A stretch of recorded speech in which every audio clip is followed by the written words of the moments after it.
Bom dia, gente! Estamos aqui num dia em que as mortes causadas pelo coronavírus já atingiu mais de 1.200 pessoas no Brasil, então os números seguem crescendo e a gente continua assistindo o mesmo filme. Então eu vou retomar um pouco nesse vídeo algo que a gente já tem observado nas últimas semanas com uma proposta diferente de análise com base aí num artigo que eu já vou contar para vocês.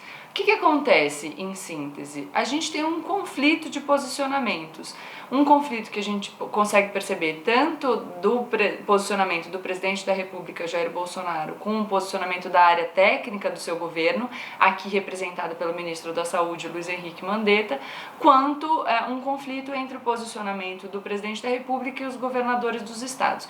Eu vou falar um pouco mais do conflito interno só para a gente ficar nesse limite, a gente não extrapolar muito para o vídeo não ficar longo. Pois é, a gente tem o ministro Luiz Henrique Mandetta insistindo num recurso de se alicerçar na ciência, propondo isolamento como medida para achatar a curva de disseminação do coronavírus, falando da importância da gente ter certezas científicas e dizendo que a gente deve experimentar períodos de maior estresse entre maio e junho.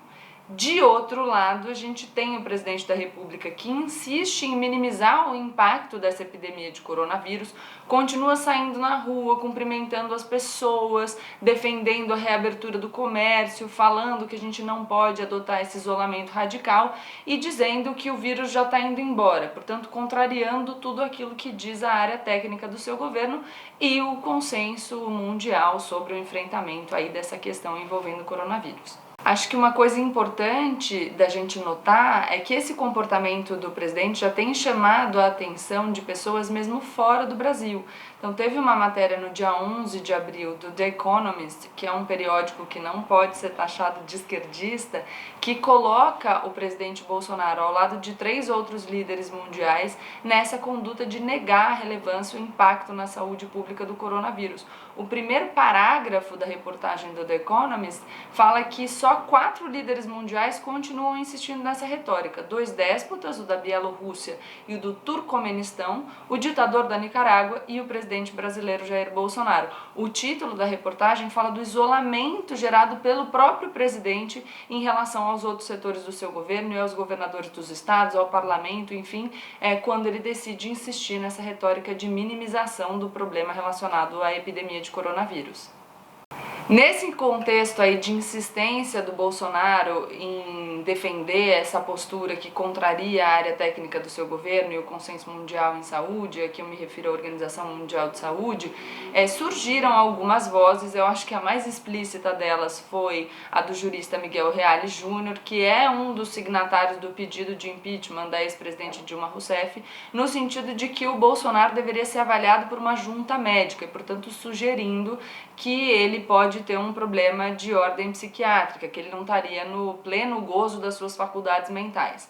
Não é a primeira vez que o Miguel Reale Júnior fala disso. Em 2019 ele já tinha dito que o problema dele era de interdição, a interdição está ligada a essa questão da sanidade mental, quando o Bolsonaro acabou atacando a honra do pai do presidente da OAB, o Felipe Santa Cruz, que foi morto pela ditadura. Então naquela oportunidade o Miguel Reale já tinha falado sobre isso, mas mais recentemente ele fez uma declaração explícita no sentido de que o Bolsonaro deveria ser avaliado por uma junta médica para garantir que ele está no pleno uso das suas faculdades mentais.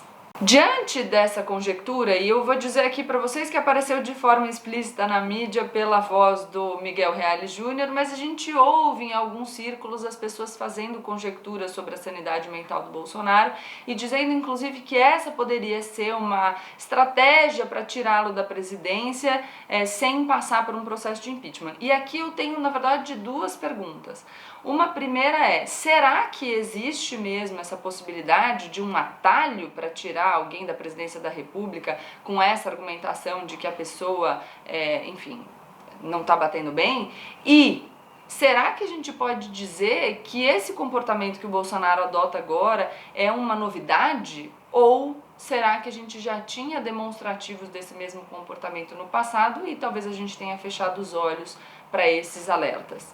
Para falar sobre isso, principalmente sobre a primeira pergunta, que é se existe um atalho aí ao processo de impeachment para tirar um presidente legitimamente eleito do exercício da presidência da República, eu vou usar um artigo que foi publicado já há alguns dias pelo Rafael Maffei na revista Piauí com o mesmo título desse vídeo, E se ele for louco? Então eu sugiro a vocês que acessem o site para dar uma olhada no artigo para que a gente possa discutir juntos. De qualquer maneira, eu acho que o essencial eu vou trazer aqui para vocês. Então, se vocês não quiserem ler, eu sugiro fortemente para se aprofundar, mas a gente vai passar um pouco pelo que foi dito lá. O artigo do Rafael começa com um exemplo de um presidente, de um ex-presidente do Equador, e é muito curioso porque ele primeiro fala do presidente que é conhecido como louco, sem dizer que é o presidente do Equador, ele fala que é de um país sul-americano, e aí a forma como ele descreve o comportamento desse ex-presidente do Equador durante a campanha faz com que durante algum momento a gente pense se a gente não está falando da realidade brasileira. Por que eu digo isso?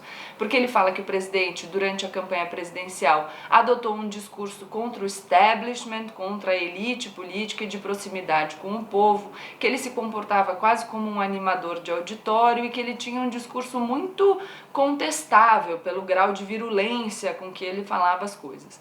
Quando o louco, esse ex-presidente do Equador, é eleito, ele continua com o mesmo discurso e, em virtude dessa manutenção desse estilo de retórica, junto com algumas medidas que ele adotou, ele começou a perder apoio. Então perdeu o apoio das elites, depois perdeu o apoio da classe média, em virtude de algumas condutas que entraram em confronto com os sindicatos, ele perde o apoio das classes mais baixas e isso faz com que o Congresso finalmente afaste o louco da presidência, considerando que ele era inapto para a condução da presidência da República e, portanto, para o exercício da presidência da República.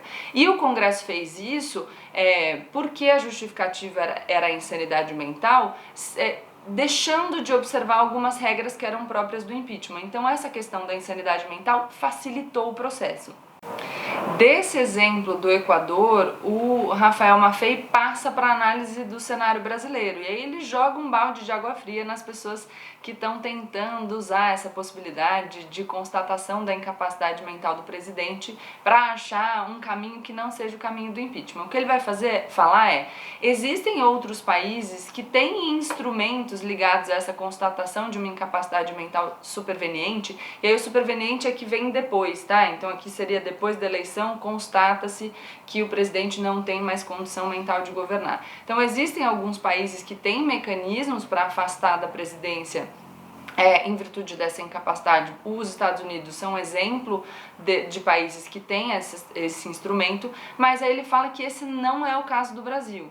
O Rafael Maffei é um estudioso da questão do impeachment e o que ele vai dizer pra gente é que na tramitação do projeto de lei do Senado que deu origem à lei do impeachment, que é a Lei 1079 de 1950, um deputado na época já falou, o deputado Raul Pila na época, tô aqui usando o que o Rafael Maffei me conta no artigo dele, já falou que o termo crime de responsabilidade da lei do impeachment não deve ser interpretado como uma acepção de crime no contexto jurídico penal. Então é diferente. O crime de responsabilidade é, na verdade, qualquer conduta que atinja as instituições, dentre elas a presidência da República, então que represente um risco para as instituições.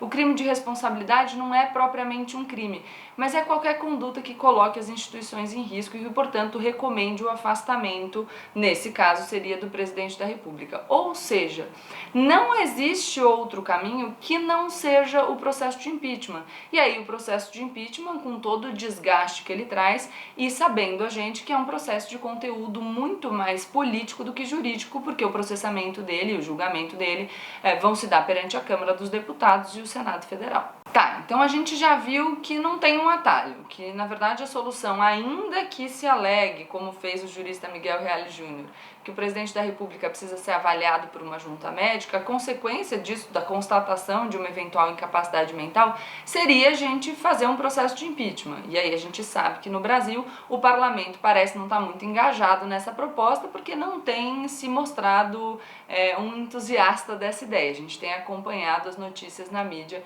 dia após dia.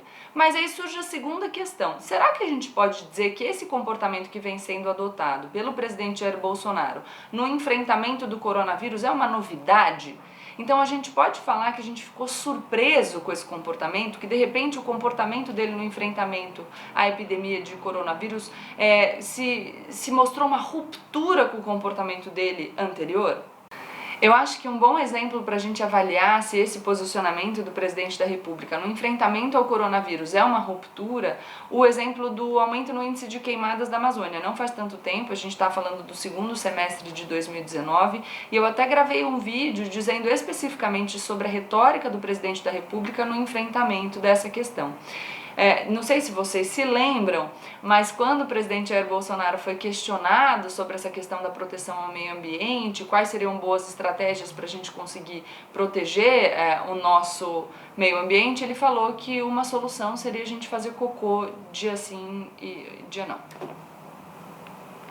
Quer dizer, estava todo mundo discutindo esse assunto de maneira séria, principalmente depois que, de novo, existiram ruídos até mesmo dentro do governo. Vocês devem se lembrar sobre o governo chamando o presidente da República, na verdade, e o ministro do Meio Ambiente, chamando de mentirosos os dados do INPE, e isso gerou, inclusive, a exoneração do Ricardo Galvão, ex-diretor do INPE. Então teve toda essa controvérsia, o governo chama os dados de mentirosos, fala que a culpa é das ONGs, depois teve até o Leonardo DiCaprio, né, que entrou na discussão, e muita gente falando do problema que era essa retórica do presidente da República em relação à proteção do meio ambiente, inclusive no âmbito internacional e inclusive pensando em questões comerciais para o Brasil, porque a preocupação de proteção do meio ambiente é uma preocupação que é partilhada por todo mundo, né? É uma questão que está no centro do debate. Então, quando o presidente mostrava uma postura irresponsável ao endereçar essa questão, a gente ia sofrer consequências,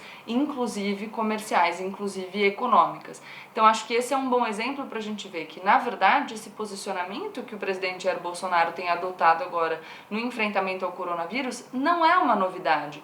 E aí a gente falou de Amazônia, mas se a gente voltar mais no tempo, inclusive antes da eleição, a gente vai ter declarações defendendo uma guerra civil, falando de golpe, fechamento do Congresso, falando de fuzilar inimigos políticos. No momento foi o Fernando Henrique Cardoso, ex-presidente da República, no outro momento mais recente falando em fuzilar a petralhada. A gente tem falas no sentido de que uma mulher, que ele não ia estuprar uma mulher porque ela não mereceria, porque ela seria muito feia, e enfim, diversas outras declarações muito problemáticas do então candidato à presidência da República, agora do nosso presidente da República. E o que a gente tem que considerar apesar disso, o presidente Jair Bolsonaro foi eleito democraticamente. Né? E aí a gente deve respeitar as eleições democráticas para que a gente proteja a nossa democracia. Então é importante dizer que, muito embora o presidente tenha adotado essa retórica, que é objeto de crítica de diversas pessoas no Brasil e fora do Brasil, a gente tem pesquisas recentes que mostram que o presidente da República continua tendo o apoio de 33%, aproximadamente 30% da nossa população. Então ele ainda tem muito apoio popular. Um exemplo disso são as manifestações que aconteceram no sábado aqui em São Paulo contra o governador João Dória, propondo, portanto, que a gente abandonasse as medidas de isolamento. Então, a conclusão desse vídeo quando a gente elege um presidente da República democraticamente, a gente tem que saber que não é tão fácil, e não deve ser tão fácil, afastar esse presidente do cargo. O processo de impeachment é um processo de conteúdo político, portanto a Câmara, o Senado, o Parlamento vão estar atentos aos índices de aprovação do presidente da República, porque é um processo, é uma ruptura considerável, isso tem consequências e a gente precisa não se deixar seduzir quando a gente tem críticas ao presidente eleito, por essas alternativas, esses atalhos, essas estratégias para a gente não ter que passar pelo caminho que é o caminho que a gente tem previsto na nossa legislação. Porque se a gente fizer isso, a gente fragiliza as nossas instituições democráticas. Eu acho que uma frase boa sempre que a gente alimenta o monstro do autoritarismo, ele cresce e a gente corre o risco dele comer a gente.